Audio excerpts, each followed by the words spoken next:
want to thank Angela as well as Elizabeth, Pastor Nick, who I've had the privilege of interacting with so many times, the 45th Precinct Council. The pastor's always somebody who's at our events, whether it's giving toys to the underprivileged kids or showing up at our memorials when we have a fallen officer. This church is deeply rooted in the community, and I appreciate you being here. I also want to thank the Campaign Finance Board, which gives a voice to ordinary New Yorkers, myself included. We're not all made of money, and the fact that the board elevates the voices of ordinary citizens to drown out the special interest is meaningful for me, and is part of the reason I'm able to stand on this stage.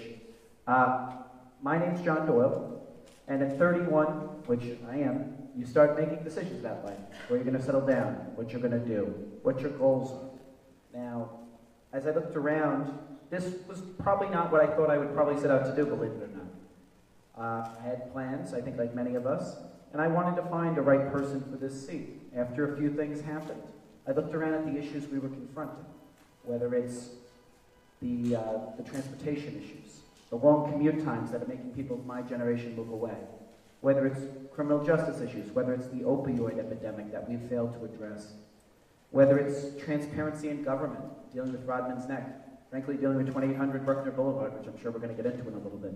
You know, these aren't election year issues for me. These have been the causes of my life. And as I look out into the room and into some of the rows of the seats here, I've worked with so many of you on these issues. Again, I think that this may be the hardest fight of all, but that's why I feel it's probably the right fight. Because nothing in life that you fight for is ever meant to be easy if it's meaningful. And that's the message I would want to send to these young men over here. That the fights that you'll engage in your lives will be the most meaningful, will be the hardest. And we're up against big money, special interest, fights all the way. But that's how I know this is worth it. And I hope one day you guys find your cause in life too. Thank you.